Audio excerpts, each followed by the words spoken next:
राजा विक्रम सिंह के राज्य में एक गहरा रहस्यमय जंगल था। इस जंगल में एक चमत्कारी पुराना पेड़ था, जिसके पत्तियां सोने की तरह चमकती थीं। इस पेड़ के पास एक बड़ी सीढ़ी थी, जो जंगल के अंदर ले जाती थी। एक दिन राजा ने युवराज वीरेंद्र से इस जंगल के बारे में सुना और उसे चमत्कारी पेड़ तक पहुंचने का कारण जानने का आदान प्रदान किया। वीरेंद्र ने राजा को वादा किया कि वह जंगल में एक अद्भुत कहानी खोजेगा और उसे सुनाएगा। सूर्यास्त के समय वीरेंद्र ने राजा के सामने जंगल का सफर शुरू किया। पहली सीढ़ी से ऊपर चढ़ते ही जंगल का माहौल बदलने लगा। वह एक रहस्यमय सुरंग की ओर बढ़ता है और रात्रि के आंधी बढ़ पार करते हुए कहानी का आगाज होता है। एक समय की बात है, वीरेंद्र बोलता है।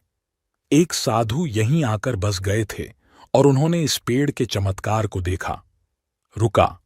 वीरेंद्र ने सुनील सिंह को देखा, जो किसी बारिश से बचने के लिए पेड़ की ओर बढ़ रहा था।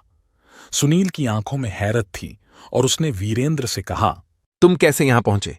मेरी कहानी सुनते रहो, वीरेंद्र मुस्कुराते हुए कहता है, और तुम भी जानोगे।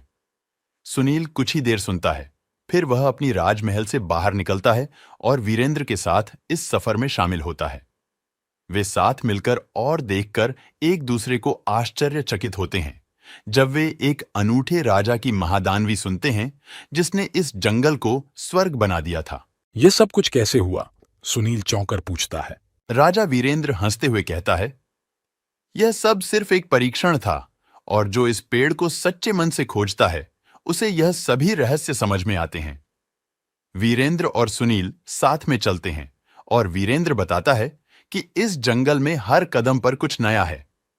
सुनील ने भी महसूस किया कि जंगल एक जीवंत संसार है, जहां प्राकृतिक सौंदर्य और आत्मा की शांति है। इस सफर का अंत कुछ अद्भुत होना चाहिए, सुनील कहता है, रुककर।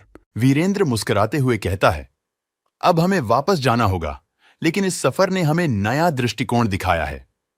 जंगल से बाहर निकलकर सुनील सिंह ने वही पेड़ देखा जिसने उसे इस सफर में आने के लिए प्रेरित किया था।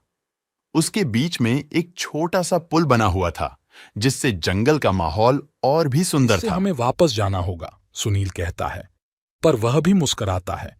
लेकिन यह कहानी अब तक हमें साथ ले आई है। वह दोनों वापस राजमहल की ओर बढ़ते हैं और राजा विक्रम सिंह उनका स्वागत कैसा रहा तुम्हारा सफर? राजा पूछते हैं।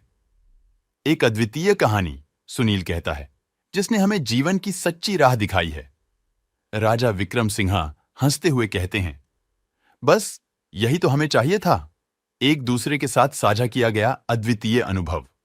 और सभी राजमहल के लोगों ने एक दूसरे के साथ इस सुंदर साझा किए गए अनुभव का आनंद लिया। इस प्रकार जंगल की यह रहस्यमय कहानी ने सभी को एक साथ मिलकर एक नया दृष्टिकोण प्रदान किया और सुख शांति से भरा जीवन जीने का सिखाया।